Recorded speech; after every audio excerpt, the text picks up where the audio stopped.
Movie के start में हमें 1943 का टाइम दिखाया गया है। तो स्टार्ट में हमें एक आदमी दिखाया जाता है जिसका नाम इस्राइल था। वो वहाँ पर जमा लोगों को अपनी सर्कस के बारे में बता रहा था। वो बताता है कि हमारी सर्कस कोई आम सर्कस नहीं है। हमारी सर्कस के जितने भी मेंबर्स हैं वो आप लोगों को अपनी हरकतों से नहीं बल्कि अपनी पावर से एंटरटेन करेंगे।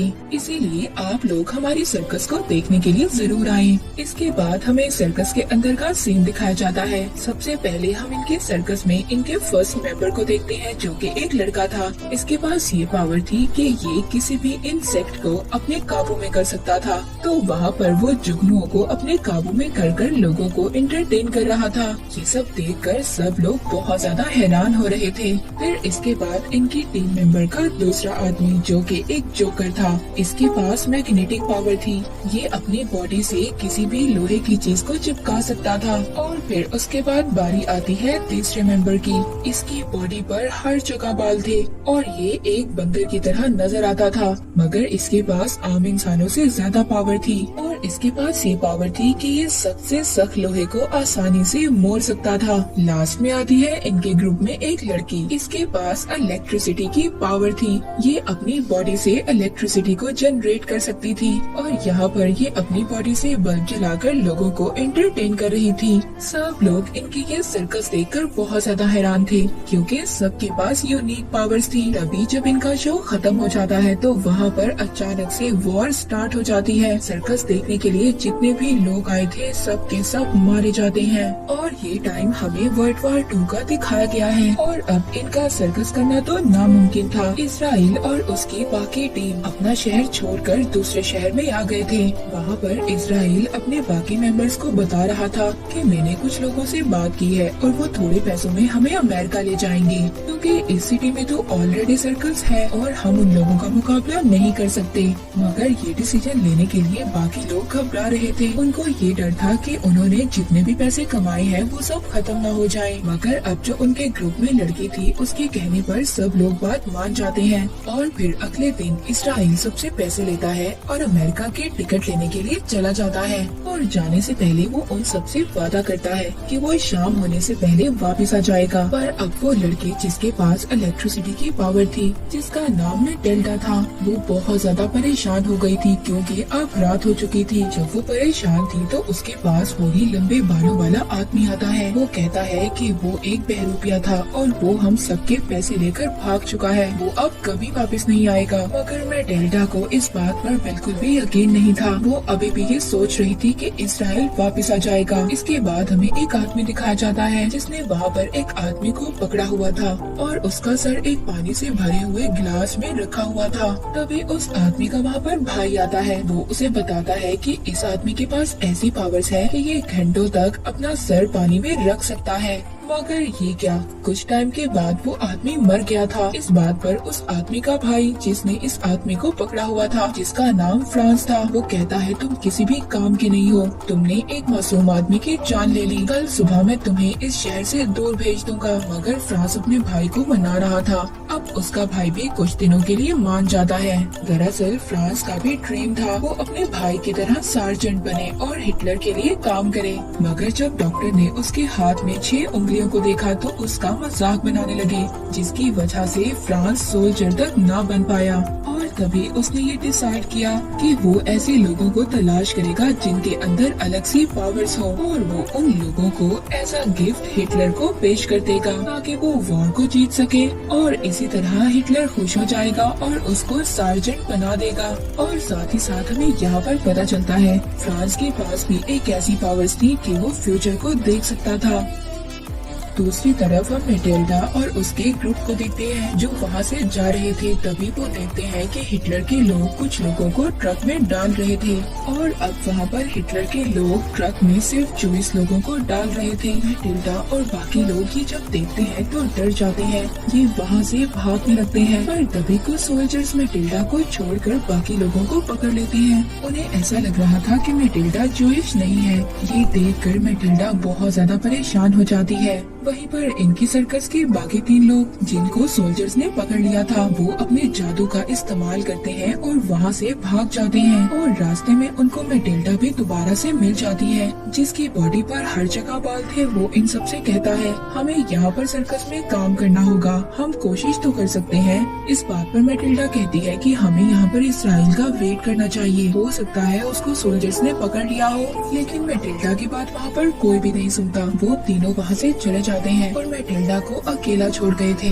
रात को मैटिल्डा अकेली बैठी होती है, तभी वहाँ पर 2 सोल्जर आते हैं और उसको पकड़ने की कोशिश कर रहे थे। और जैसे ही वो सोल्जर मैटिल्डा को टच करता है तो उसको जोरदार झटका लगता है, जिससे उसका हाथ पूरी तरह से जल गया था। ये देखकर दोनों सोल्जर्स बहुत ज्यादा घबरा गए थे। मैटिल्डा इस बात का फायदा उठाकर वहाँ से भाग जाती है, मगर अब इस इंसिडेंट की वजह से वो बहुत ज्यादा घबरा गई थी और उसकी पूरी बॉडी बिजली की तरह चमकने लगती है, जिससे कि वो वहीं पर बेहोश हो गई थी। अगले दिन वहाँ पर जंगल में जो जूइश लोग छुपे हुए थे, उनको मैटिल्डा मिलती है। इसीलिए वो लोग इसको अपने साथ कैंप ले जाने का सोचते हैं, मगर जैसे ही वहाँ पर एक आदमी उसको टच करता है, उसको भी जोरदार झटका लगता है। ये देखकर सब लोग हैरान हो गए थे। तभी वहाँ पर एक आदमी जिसने ग्लव्स पहने हुए थे, वो मैटिल्डा को उठाता है और कैंप की तरफ ले जाता है। इसके बाद हमें मैटिल्डा के बाकी ग्रुप मेंबर्स को दिखाया जाता है, जो सर्कस में पहुँच गए थे। वहाँ पर पहुँचकर वो बाकी सर्कस मेंबर्स के साथ खड़े हो जाते हैं। और अब वहाँ पर वही आदमी फ्रांस आ गया था, जिसने एक आदमी को पानी से भरे हुए ग्लास में रखा हुआ था। वो वहाँ पर आकर वो उस बोने आदमी और जिसकी बॉडी पर हर जगह बाल थे, इन दोनों को सिलेक्ट कर लेता है। मगर ये देखकर उस लड़के को बहुत ज्यादा गुस्सा आ गया था, जिसके पास ये पावर थी कि वो इंसेक्ट्स को कंट्रोल कर सकता था। और तभी वो गुस्से में सभी कॉकरोचेस को वहाँ पर बुला लेता है और एक सिंबल बनवाता है। ये देखकर फ्रांस बहुत ज्यादा खुश हो जाता है और उसको भी सिलेक्ट कर लेता है। दूसरी तरफ हम मैटिल्डा को देखते हैं, जिसको होश आ गया था। वो अपने आप को एक कैंप में पाती है। वहाँ पर कैंप का लीडर मैटिल्डा से सवाल कर रहा था कि तुम कौन हो और कहाँ से आई हो, और तुम्हारे पास बिजली का झटका देने वाली पावर कहाँ से आई, और क्या तुम इस पावर से हमारी मदद करोगी। तो उस आदमी की बात सुनकर कहती है कि मैं अपनी पावर का यूज गलत नहीं करती, मैंने कभी भी किसी को अपनी पावर का यूज कर नहीं मारा। ये सुनकर उस लीडर को बहुत ज्यादा गुस्सा आ गया था। वहीं पर हमें सीन दिखाया जाता है उन तीनों सर्कस मेंबर्स का, जिनको अजीब तरह से टॉर्चर किया जा रहा था, ये पता करने के लिए कि इनके अंदर पावर्स है भी या नहीं। दूसरी तरफ मैटिल्डा और बाकी लोगों को दोबारा से सोल्जर्स नजर आते हैं, जो जूइश लोगों को बंदी बनाकर लेकर जा रहे थे। और तभी मैटिल्डा उस ट्रक में इसराइल को देखती है। वो देखकर उसको आवाज लगाती है, मगर इसराइल उसे कहता है कि मैटिल्डा यहाँ से चली जाओ, मगर फिर भी वो नहीं सुनती। वो ट्रक में चढ़ रही थी। ये करते हुए उसे बाकी सोल्जर्स देख लेते हैं। मैटिल्डा को वहाँ पर सोल्जर्स ने पकड़ लिया था। मैटिल्डा कहती है कि मैं भी जूइश हूँ, मुझे भी साथ ले जाओ। ये सुनकर वहाँ पर एक सोल्जर उसको शूट करने वाला था। तभी वहाँ पर उसके कैंप की एक फीमेल आ जाती है और वो उन सोल्जर्स को वहाँ पर डिस्ट्रैक्ट कर रही थी। तभी वहाँ पर उस कैंप के कुछ लोग आकर सोल्जर्स को मार देते हैं। जो इसराइल के ट्रक का ड्राइवर था, वो ट्रक लेकर भाग गया था। इसराइल जो के बंदी बना हुआ था, वो उस ट्रक से कूद भी नहीं सकता था। मैटिल्डा दोबारा से अकेली रह जाती है। जब वो कैंप में दोबारा आती है तो कैंप का लीडर उससे पूछता है कि तुमने सोल्जर के सामने अपनी पावर्स क्यों नहीं दिखाई। इस बात पर मैटिल्डा उसे कोई भी जवाब नहीं देती। वो लीडर उसको बहुत ज्यादा मारता है। मैटिल्डा उसे कहती है कि मेरी पावर्स की वजह से मेरी मदर की डेथ हो गई और मैं ये नहीं चाहती कि मेरी पावर से कोई भी मरे। ये सुनकर सब लोग बहुत ज्यादा उदास हो गए थे। मैटिल्डा वहाँ पर जोर जोर से रोने लगती है। इसके बाद हम फ्रांस को देखते हैं, जो कि अजीब किस्म के ड्रग्स ले रहा था, जिससे उसको फ्यूचर के विजन्स आने लगते हैं। उसको अपने विजन में एक मोबाइल नजर आता है और उस मोबाइल में चलती हुई वीडियो, जिसमें वो देखता है कि नाजी यानी कि हिटलर के लोग ये वॉर हार जाएंगे, जिससे कि वो बहुत ज्यादा घबरा जाता है। और तभी वहाँ पर उसको मैटिल्डा और बाकी लोग भी नजर आते हैं और ये देखकर वो समझ गया था कि यही लोग हैं जिनके पास पावर्स है। मुझे तो इन्हीं का इंतजार था।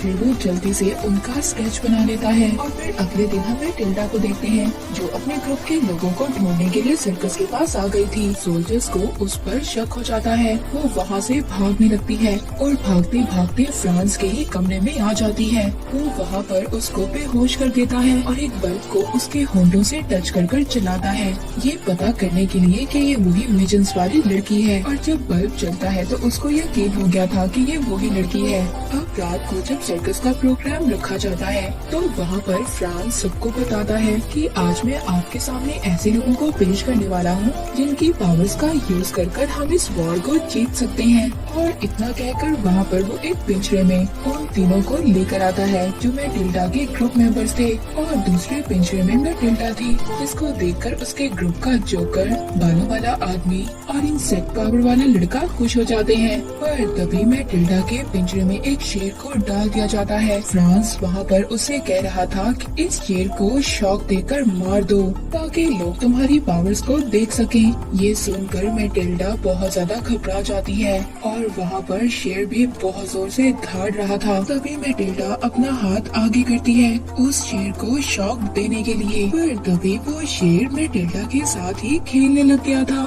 ये देखकर सब लोग बहुत ज्यादा हंसने लगते हैं और फ्रांस को बहुत ज्यादा गुस्सा आ रहा था। और तभी वो उसके बाकी मेंबर्स पर गन को पॉइंट कर लेता है, कहता है कि जल्दी से अपनी पावर्स दिखाओ वरना मैं इन सबको मार दूंगा। पर तभी फ्रांस वहाँ पर फिसल जाता है जिससे सब लोग हंसने लगते हैं। फ्रांस वहाँ से गुस्से में चला जाता है और अपने असिस्टेंट को ये ऑर्डर दे देता है कि मैटिल्डा और उसके साथ जितने भी लोग हैं सबको मार दो। इसके बाद मैटिल्डा और उसके ग्रुप के लोगों को एक कमरे में बंद कर दिया जाता है। उस कमरे में एक बर्नर जला दिया गया था, उससे बहुत ज्यादा आग निकल रही थी। वो उस जगह से निकलने की कोशिश करते हैं मगर नाकाम हो जाते हैं। और अब मैटिल्डा यहाँ पर अपनी पावर्स यूज करती है, वो डोर को ब्लास्ट कर देती है जिससे कि सब लोग वहाँ से आजाद हो गए थे। उस ब्लास्ट से फ्रांस भी इंजर्ड हो गया था। ये सब लोग उस सर्कस से बाहर भाग जाते हैं। वहाँ पर उन्हें एक कैनन दिखाई देता है, उस कैनन में मैटिल्डा और लड़का जाता है। इन दोनों को जब ब्लास्ट किया जाता है तो ये काफी दूर जाकर गिरते हैं, जिसके बाद जोकर को भी उड़ाकर दूर फेंक दिया जाता है। पर जब उस बालों वाले आदमी की बारी आती है तो वहाँ पर सोल्जर्स आ गए थे। वो अकेला ही वहाँ पर उनसे फाइट करता है।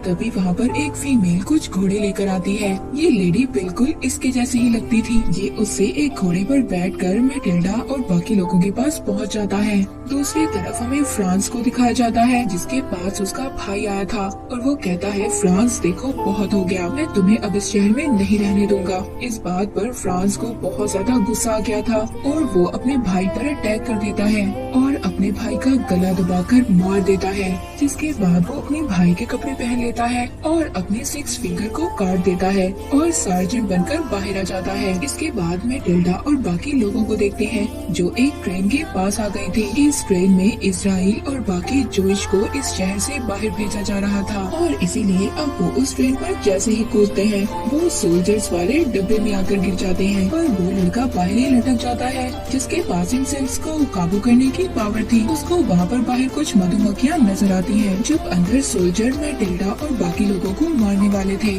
तो वो लड़का सभी मधुमक्खियों को लाकर उन सोल्जर्स पर अटैक करवा देता है और फिर बाकी सब लोग ट्रेन के ऊपर आ जाते हैं। वहाँ पर फ्रांस भी इस ट्रेन का वेट कर रहा था अपनी वाइफ के साथ और अब ये सब लोग मिलकर इसराइल को ढूंढने लगते हैं। इनको एक डब्बे से इसराइल मिल भी जाता है जिसे देखकर सब लोग खुश हो गए थे, मगर तभी वहाँ पर फ्रांस के सोल्जर्स आकर सब पर अटैक कर देते हैं और अब फ्रांस भी मैटिल्डा के पास आ गया था। वो उसे अपने साथ चलने का कहता है। मैटिल्डा उसे मना कर देती है, पर तभी जब मैटिल्डा को साथ लेकर जा रहे थे तो मैटिल्डा शॉक देकर उसको मार देती है। तभी वहाँ पर जो जूइश कैंप के लोग थे वो भी वहाँ पर आकर उन सोल्जर्स पर फाइट करने लगते हैं। इस तरह दोनों तरफ से बहुत जबरदस्त फायरिंग हो रही थी और वहीं पर इस हमले की वजह से इसराइल को भी एक बुलेट लग जाती है और वो मैटिल्डा के सामने ही मर जाता है। मैटिल्डा उसे देखकर बहुत ज्यादा दुखी हो गई थी। वहीं पर उस लड़के को नजर आता है कि ट्रेन में आग लग गई है जिसमें बहुत सारे लोग फंसे हुए थे। वो सभी मधुमक्खियों को सैक्रिफाइस कर देता है, उस ट्रेन पर चिपका देता है और सब लोगों की जान को बचाता है। अब यहाँ पर फ्रांस और उसके सोल्जर्स जीत रहे थे। इस बात को मैटिल्डा जब देखती है तो वो अपनी बॉडी से सारी पावर्स को बाहर निकालती है। उसकी बॉडी से बहुत ज्यादा आग निकल रही थी और इस आग की लपेट में आकर फ्रांस के सभी सोल्जर्स मारे जाते हैं, मगर फ्रांस जैसे तैसे कर बच जाता है। मगर जब वो अपनी वाइफ को मरा हुआ देखता है तो वो मैटिल्डा के सामने ही खुद को शूट कर लेता है और मर जाता है। और अब मैटिल्डा के बाकी ग्रुप मेंबर्स उसके पास आते हैं। उन्हें देखकर वो बहुत ज्यादा खुश थी और फिर मैटिल्डा और उसके ग्रुप मेंबर्स अपने आगे सफर के लिए निकल जाते हैं और इसी के साथ ही मूवी यहीं पर एंड हो जाती है।